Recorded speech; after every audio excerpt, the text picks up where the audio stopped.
Salam kecerdasan.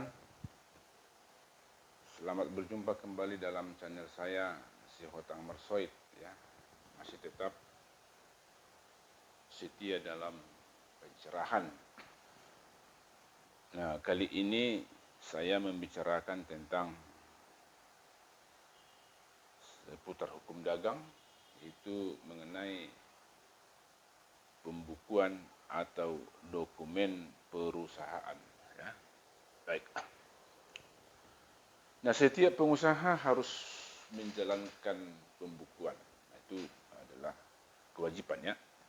Nah, pengaturan mengenai kewajiban pengusaha untuk menjalankan pembukuan ini diatur dalam pasal 6 sampai dengan 12 KUH Dagang.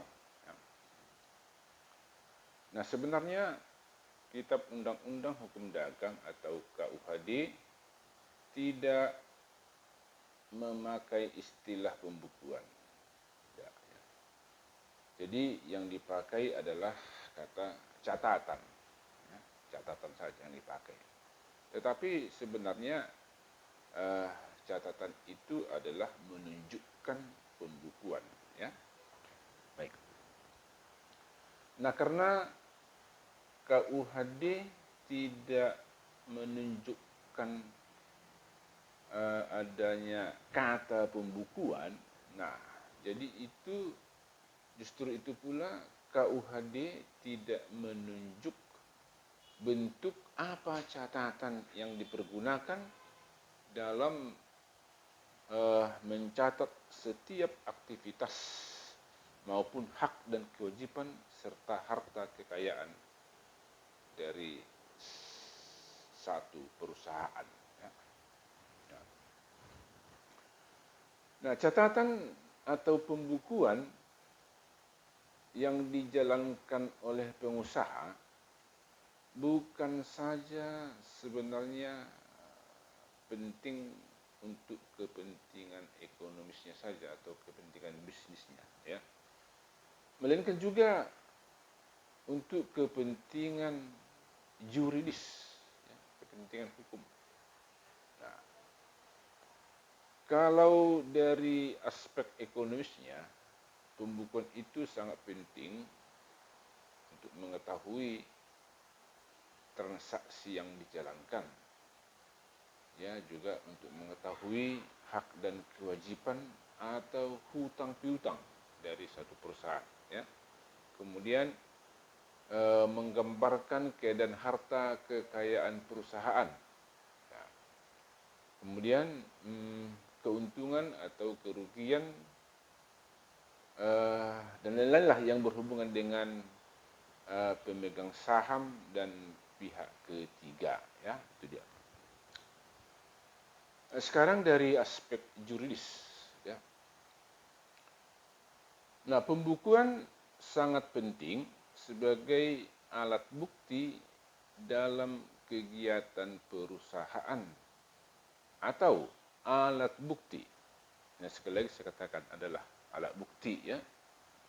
Bila terjadi perkara di pengadilan dengan pihak internal sendiri atau dengan eksternal. Nah, jadi adanya kepentingan juridis dalam kewajiban menjalankan pembukuan, maka setiap pengusaha diwajibkan menyimpan buku atau catatan itu selama 30 tahun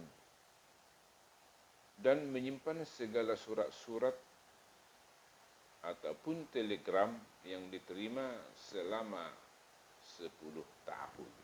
Ya. Nah, jadi berkaitan dengan pembukuan yang diatur di dalam KUHD, nah, sekarang ini telah ada undang-undang dokumen perusahaan, ya, ada. Nah, undang-undang dokumen perusahaan ini adalah Undang-Undang Nomor 8 Tahun 1997, ya, tentang dokumen perusahaan. Nah, di dalam pasal 1 butir 2 Undang-Undang dokumen perusahaan itu didefinisikan mengenai dokumen perusahaan.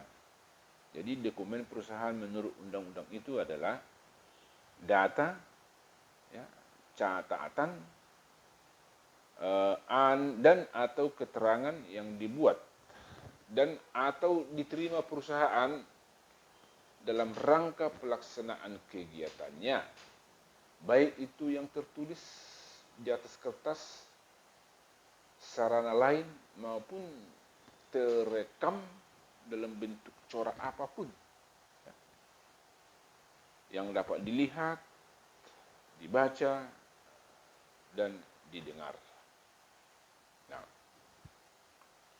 Nah, dokumen perusahaan itu sendiri terdiri atas dokumen keuangan dan dokumen lainnya. Ya, jadi ada dua, dokumen keuangan dan dokumen lainnya. Ya. Oke. Nah, dokumen keuangan terdiri dari catatan, bukti pembukuan, dan data pendukung administrasi keuangan yang merupakan adanya hak dan kewajiban serta kegiatan usaha suatu perusahaan. Ya. Jadi di dalam pasal 3 Undang-Undang Dokumen Perusahaan, dokumen keuangan itu terdiri atas catatan, ya, bukti pembukuan dan data pendukung administrasi. Ya, itu dia. Nah, yang dimaksud pasal 3 Undang-Undang Dokumen Perusahaan di atas itu sebenarnya menurut pasal 5-nya atau pasal 5 Undang-Undang Dokumen Perusahaan terdiri dari neraca tahunan, ya, perhitungan laba rugi tahunan, rekening, jurnal transaksi harian, atau setiap tulisan yang berisi keterangan mengenai hak dan kewajiban serta hal-hal lain yang berkaitan dengan kegiatan usaha suatu perusahaan. Itu dia. Nah, sekarang bukti pembukuan.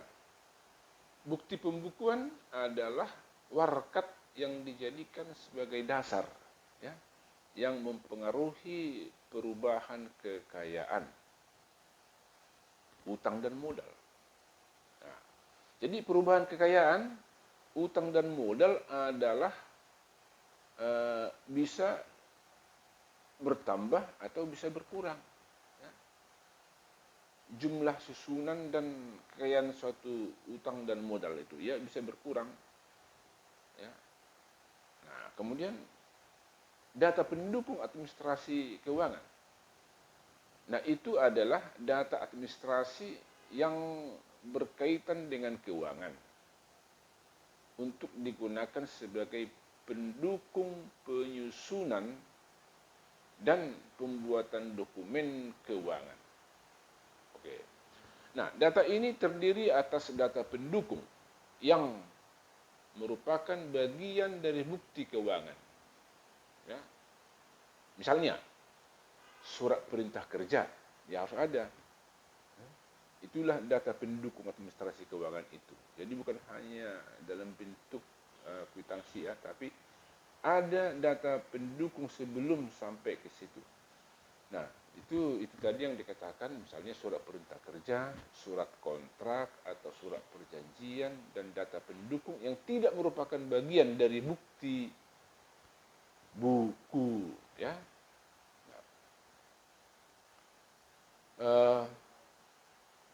Nah, jadi dengan kemajuan teknologi sekarang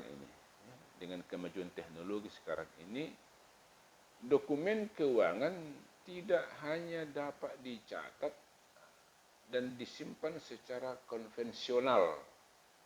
Nah, tetapi mengikuti perkembangan zaman, dokumen itu disesuaikan dengan kemajuan teknologi sehingga dapat disimpan melalui media elektronik, ya. Misalnya di dalam disket boleh, ya, mikrofilm boleh, mikrofis boleh, CD-ROM juga boleh ya. Nah, itu karena perkembangan teknologi ya. Nah, kemudian saya lanjutkan begini. Pembukuan sebagai kewajiban. Nah, perusahaan bergerak dalam bidang hukum harta kekayaan. Ya. Perusahaan itu bergerak dalam bidang hukum harta kekayaan. Nah, sehingga harus tunduk pada ketentuan hukum. Ya. Nah, kewajiban untuk melakukan pembukuan bagi pengusaha itu berkaitan dengan ketentuan pasal 1131 dan pasal 1132 KUH Perdata.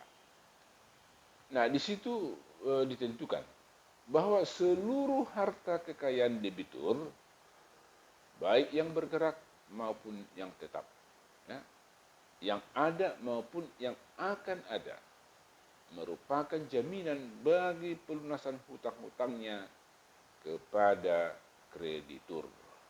Itu dia. Nah, ketentuan ini bila diwujudkan dalam pembukuan perusahaan, maka semua harta kekayaan perusahaannya haruslah dibukukan ya. Semua harta kekayaan itu harus dibukukan, itu dicatat. Nah, pembukuan harta kekayaan perusahaan juga merupakan kredibilitas perusahaan tersebut kepada pihak lain atau pihak ketiga. Ya. Nah, jadi pembukuan dimaksud bukan semata-mata hanya mencatat harta kekayaan dalam bentuk ya yang sudah ada, melainkan juga mencakup transaksi yang dilakukan. Nah, jadi dengan demikian pengusaha juga diwajibkan membuat neraca yang menggambarkan bagaimana aktiva dan pasifa. Ya, bagaimana aktiva dan pasifa itu. Nah, KUHD seperti yang saya katakan di dalam awal, itu tidak mempersoalkan bagaimana bentuk neraca yang dilakukan. Ya. Nah, ada kebebasan untuk memilih neraca yang diinginkan. Tetapi di situ disyaratkan supaya begini, neraca harus sudah siap dalam 6 bulan pertama tahun pembukuan. Itu dia.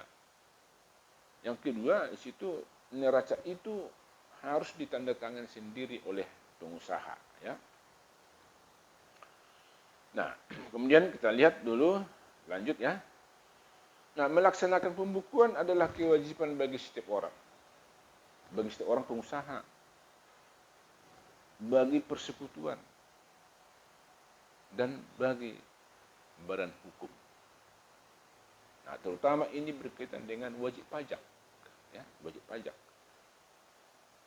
Nah, bila diteliti dalam KUHD, tidak ada dicantumkan sanksi bagi pengusaha yang melalaikan menjalankan pembukuan. Nah, hal ini tentu sangat tepat ya, sebab KUHD itu, Kitab Undang-Undang Hukum Dagang itu adalah norma belaka dan merupakan pemikiran yang masa lampau ya. Itu jelas memisahkan norma dengan sanksi itu. Nah, untuk menindaklanjuti kelalaian menjalankan kewajiban pembukuan itu, maka pemerintah mengeluarkan peraturan tentang sanksi ya. Dulu ada peraturan ya. Dulu ya ada peraturan Menteri Perdagangan ya, dalam surat keputusannya nomor 387 garing KP garing 848 tanggal 14 Maret 1963. Nah, di situ ada ketentuan mengancam pengusaha yang melalaikan kewajibannya ya untuk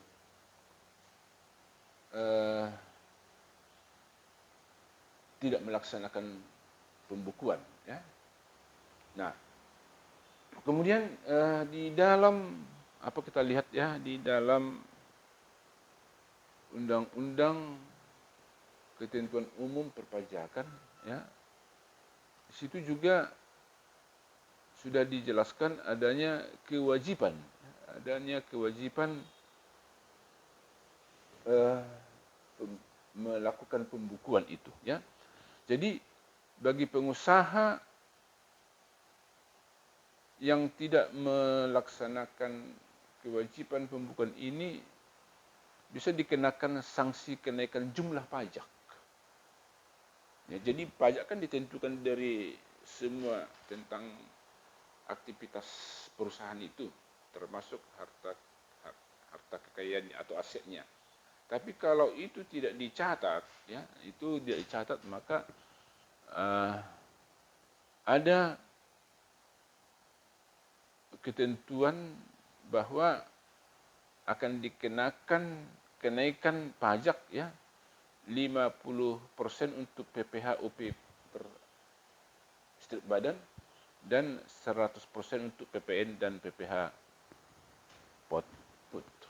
Ya, itu dia.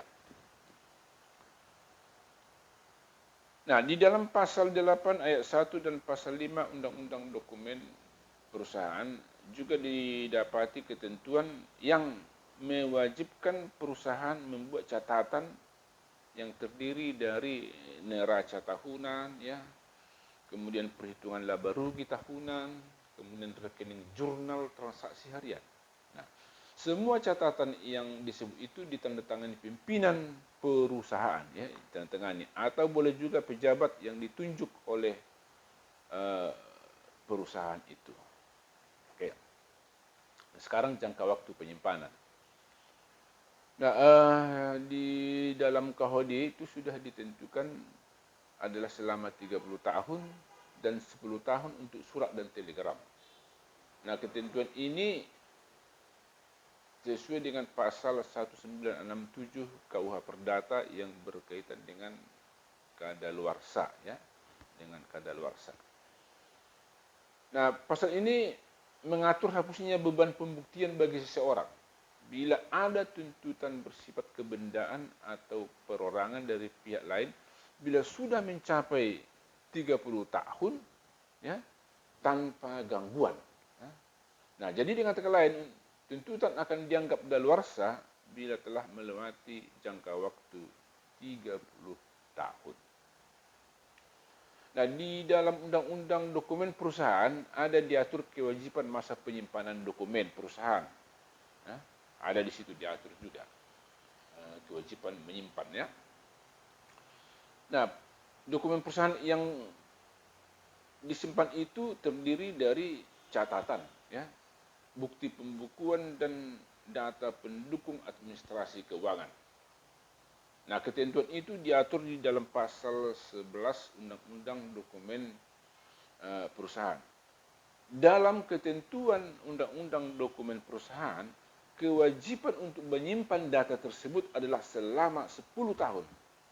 Ya, selama 10 tahun. Jadi dokumen selebihnya seperti yang ada pada pasal 4 itu, jangka waktu penyimpanannya itu didasarkan pada nilainya, ya, pada nilainya.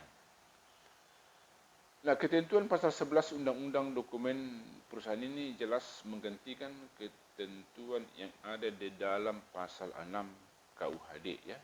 Nah, persoalannya sekarang, apakah semua muatan pasal 6 KUHD yang berbasis pada pasal 1967 KUH Perdata itu digantikan oleh pasal 11 KUHD? Nah, kalau dalam hukum perdata masih diakui adanya hak seseorang atau badan hukum terhadap apa yang dianggap haknya selama di bawah 30 tahun. Jadi walaupun hak itu tidak dikuasainya selama ini, ya. Oke. Nah, hakim dapat menerima bukti yang demikian kalau timbul perkara di pengadilan. Nah, kembali pada pasal 11 Undang-Undang Dokumen Perusahaan yang hanya menetapkan masa 10 tahun untuk kewajiban menyimpan segala buku atau dokumen perusahaan. Nah, tampaknya pembuat undang-undang melihat praktisnya persoalan dokumen Masa 30 tahun tidak lagi absolut, ya, dihubungkan dengan penyimpanan dokumen. Nah, perbedaan antara KUH Perdata dengan Undang-Undang Dokumen Perusahaan harus disikapi dengan jeli, ya, serta melihat urgensi pada dokumen tersebut. Nah, ada dokumen yang secara juridis memang sangat diperlukan sekali untuk selamanya disimpan, ya, yaitu mencapai masa 30 tahun. Baik, sampai sekian dulu tentang pembukuan dan dokumen perusahaan, ya. Selanjutnya nanti video ini akan melanjutkan di dalam sesi berikutnya, itu tentang kekuatan pembuktian dan pembukuan dan pembukaan rahasia pembukuan. Nah, sampai jumpa di dalam video berikutnya. Salam kecerdasan.